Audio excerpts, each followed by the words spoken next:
Hello, ladies, and welcome to Her Business Coffee Talk. If you're ready to scale your business globally, but English might be holding you back, you are in the right place. My name is Nina, and I will be your host today, and I'm so excited to introduce my guest, Jovana Nikić. Jovana, welcome to Coffee Talk. Hello, ladies. How are you? I'm fine. How are you? I'm nervous, but it will be good. Yes, before we start, I just want to say, ladies, the whole point of this Cop Talk podcast is to show you that we can be successful in business without perfect English. We just need to be able to speak and understand each other. Jovana, please, no need to be nervous. You will see everything is going to be great. Can you tell us a little bit about yourself and your business? So, if I have to describe myself as a person without my business, I would say a curious person. But if I have to tell something about my business, it's a school, slightly new school, like we are 2 years old. And it's a school for Serbian as foreign language. I teach Serbian as foreign language for 4 years now. And that's it basically. Like I'm trying to make safe space for people all over the world that would like to learn Serbian. And that's the whole idea of my school. I like it. I was doing it maybe 10 years ago, but only for a short period of time because it's actually pretty difficult. Someone would say that it's easy, what, you're just teaching your native language, but it's not the same because the way we learn grammar, like of our native language, is completely different than, for example, English.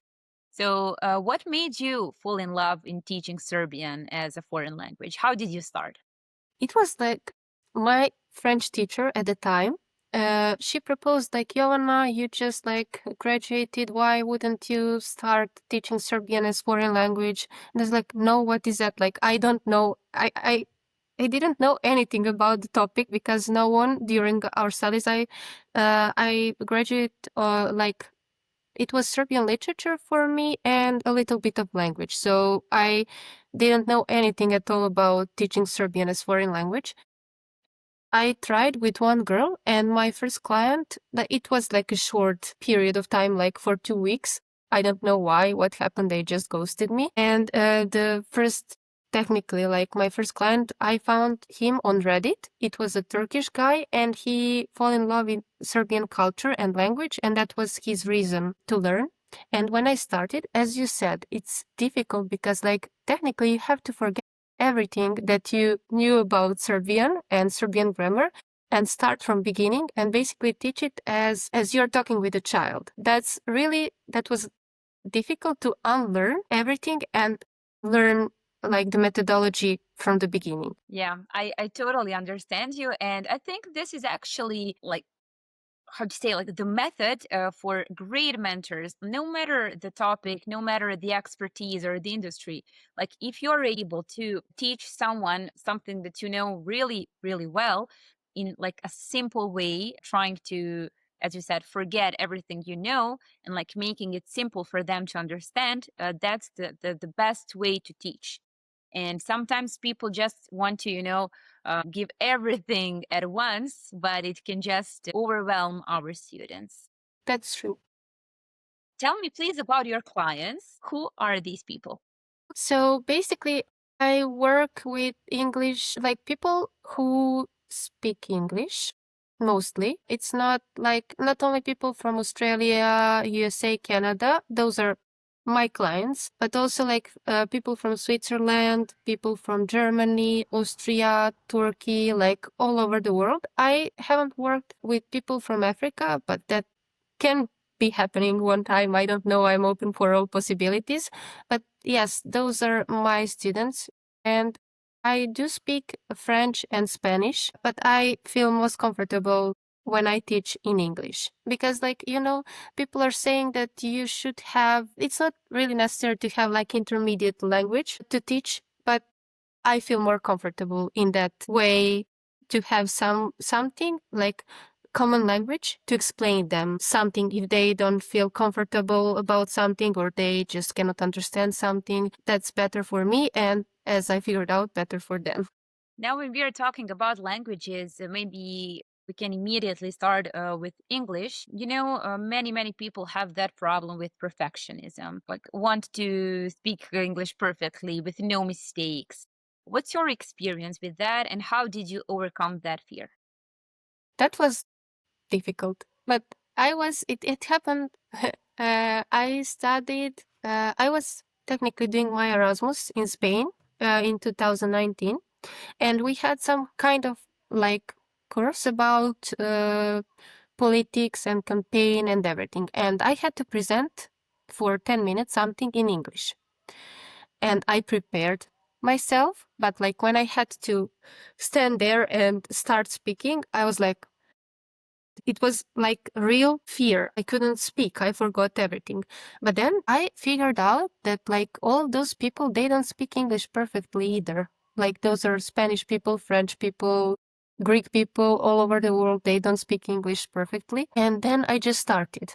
And if they judge me, that's something that was happening. Like when I started speaking, I was like, basically, you know, if they judge me, that is telling something about them, not about me. I stood there. I was standing there technically for 10 minutes and like presented things that I didn't know a thing about. Basically, like I'm not interested in politics in that kind of like political campaigns at all. But I did that, and that was the first step for me to overcome that fear. And then with like doing lessons, with talking to people, listening, and basically like putting myself out of the comfort zone, I overcame that fear. And last year, when I started doing YouTube videos, again, I had to present myself in front of like now 800 people, but like generally anyone can see that. So I was like, if I don't do this, my business will like, I will have clients, but this is better opportunity to gather some. And then I again had to step out my comfort zone and to be there, use English, not perfectly. When I listen myself, I can see that I made mistake and I'm making mistake, but I was just like, that's it. Like I cannot do that. And that was the way how I overcame my perfectionism in that manner. Yeah, you just did the thing you were most afraid of. Basically, That's the recipe. Thank you. Yeah. Okay, and you mentioned business and how you have to sometimes have to do things that you don't really like, or maybe you are afraid of, or maybe you really feel uncomfortable, but you know that this is something that you must do. Can you remember when you started, did you have some kind of business plan, or was it more spontaneous? And how did you manage like the first 6 months? like business, like when I started with the company, it became legal. And it was the huge step that I wasn't ready for technically. But I had great support. My family was really supportive. And also, I had a good accountant that helped me. But it was like I was mess like all over. Like I didn't know anything. I couldn't sleep. I was so anxious. Like if I make some kind of mistake in terms of like economy or business in general, what will happen with me? And then I talked with my therapist, and she told me like, Jovana, what is the worst thing that could happen? And I told her, and she was like, is it that like scary, and is it like that bad that like you wouldn't survive if that happens? And it's like, no, I will survive. And she was like, that's the answer. Yes, this legal part can really create some troubles. I know been through it myself, and I still don't like that part, even though I have been an entrepreneur for like more than 5 years. But yeah, what you said, like just imagine the worst case scenario and see, just show your brain that you will survive it, and it's gonna be easier, at least that. When we talk about your business and things that you consider priority, like what's the most important for you, and why do you think you are successful? That's a difficult question because currently I'm like, we are going through a phase where we are figuring things out. When we started, it was fun because we were just learning in the way. And now we have to have some kind of base, like a good plan. And I'm not good at planning. it is like really difficult for me, and it has been all my life. But I don't know really what to say about this one. Okay, I got you at a difficult phase, and I know actually I'm myself am in some kind of phase where we are figuring things out. We are changing our target group, thinking about working only with entrepreneurs, or maybe keep that part with business women, that work for corporations. But you have to have some kind of like your favorite thing in business, and what you can do all day long. It's teaching, and all the things that I have to do that are not teaching are trouble. So scripting YouTube videos, filming, recording YouTube videos, I don't know, scaling, all businessy and marketing things, those are difficult for me. But when I sit, turn on my camera and just talk with people and teaching them, that's like I'm the best in that. Like I can feel happiness. I don't know how to explain that, but like I'm just happy because I can help people to learn quite a difficult language, and they are improving, like they are really learning. I can see when they come, for example, to Serbian, when they tell me, Jovana, I spoke with my mother-in-law, and I would go, yes, that's the best thing that could happen. So yes, that's the best thing for me in terms of my business. That is something that I wanted to do. And now I have to figure out to find someone to do all the other things for me so I can do the things that I'm best at, technically, like in teaching. At teaching. Okay. Yeah. That's why there are so many mentors, business mentors. It's pretty difficult to find a person who will be like a match, or that you are a fit. I personally had many mentors, and for each stage of business, I chose somebody else. And also for each part of business, I had someone for marketing, I had someone for building systems, someone for finance. Finance is my biggest pain. I hate that part, and I usually cry when I open an Excel sheet. So that's why I had an assistant, starting from like the first month of my business. But that's something that many, many, many business women struggle with, what you just shared. And I want to thank you for that and for your honesty, because we cannot hear that a lot. And we all struggle with that. You want to delegate, you don't know who to find, how to do it, where to start. So I wish you a lot of luck in this journey of looking for the right mentor and assistant. Thank you. Tell me a little bit about your YouTube channel. There are some. Did you want to say something? Oh no. Continue. I thought that you wanted to interrupt me. You said that you record videos for YouTube, and I was thinking about that. I would like to start, but I don't know how. I don't know how to choose topics. Somehow YouTube is so much different than Instagram. So maybe you can share your experience. Like, how did you start? Okay, so for me, it is easier than Instagram because I have more space to share my thoughts. And when you're a person like me, and you don't have like linear thought, like to think in sentences, my thoughts are all over the place. So for me, 10 minutes or 7 minutes are enough to tell the story that I want to tell. Inspiration. I am searching for inspiration most of the time when I watch different YouTube videos in Spanish, Italian, French. That's like good because in that way I learn the language. I'm learning like the language that I technically learn. I have to spend my time learning it, studying it.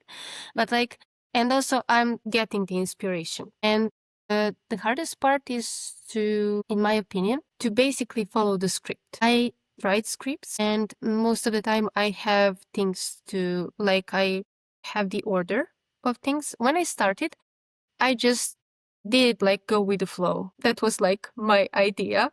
And then I figured out, no, it's not how it works. You don't have enough time. And so, yes, that's a good thing. I do all the other things around. I make the covers. I write the things under the video. I forgot the description of the Description. video. Yes, thank you. Like I ChatGPT and other AIs are great, like to make that kind of like copy for people to come. And I have a person I delegate that, like that's my friend, and she's editing my videos. It's simple editing process, but it's fine for now. It's fine for now. When we grown up, we will think about something else, maybe to pay someone else or something like that, maybe someone more professional. But for now, you see, perfectionism. I had to learn to be fine with that, because if you want to pay someone else, you need to give a lot of money. And for now, we don't have that kind of money. So we have to go step by step. And that's something that I have to remember. And often with YouTube videos, for example, sound wouldn't be recorded, or I would just like forget what I wanted to say. I would forget what the way where I was talking about and things like that. So I would have to spend the whole morning doing a couple of videos. And that's, when they say like just book the day to do that, that's something that works even for me. Because if you just like think in that way and you say to your brain, we will do that on Sunday, for example, that's it. You will do it. And I think that even me, I'm not organized at all, but it is helping me. And so basically now I got used to Sundays to record videos like once per month, and it's good. Like I'm doing that. If I didn't do that, if I didn't follow that advice, it will still be all over the place, I suppose. So Yeah, I like that. Actually, choosing one day per week to do something that maybe is not your favorite part, your job, but still you know that you're gonna do it. And the second thing, done is always better than perfect. So what you said about when you still don't have that budget to delegate some parts, you have to be satisfied with what you did. And once when your hour is more expensive than somebody else's, then you can delegate and pay for that service. I think that's great advice for beginners who want everything to be perfect. But of course, you don't want to spend all your money on perfect things and not being able to earn, because this is what you should do when you have business. Okay, our final question for today, for the woman listening who understands English but freezes when she's about to speak, do you have some advice for her? yes, please try to overcome that perfectionism and just go with the flow. That's something that I tell all my students. Just go with the flow. Try to find support system where you wouldn't be afraid of mistakes. That can be a teacher, that can be, I don't know, a group of friends, that can be any kind of group, like group of women, whenever. And just when you have a safe space, that will be great for you. And then at one point you will be brave enough to go outside that safe space and to start speaking with everyone else. And that's what I'm trying to tell to my students, to my friends, to everyone. And when it happens, for example, with English, it will start happening with everything else. That's just like you open some magic doors. I don't know. I love it. And I totally agree because when our brain gets that new experience, like safe, for example, speaking English is safe because I lived that, I was talking to people and I didn't feel ashamed, then you will create new memories, new experience, and you are ready to go outside, or how to say it. I want to add something. And also, let's say English is your second language. You are trying to speak another language, like the whole new language. And that's brave enough. So just start. Let's finish with that. Thank you, Jovana, so much for this business coffee talk. Thank you, Nina. I really enjoyed it. And that's it, ladies. I hope you enjoyed it too. If you would like to grow your business and boost your English speaking skills, don't be shy. Say hi on Instagram, Her Business Coffee Talk. Until the next episode, let's coffee talk. Bye bye. See you.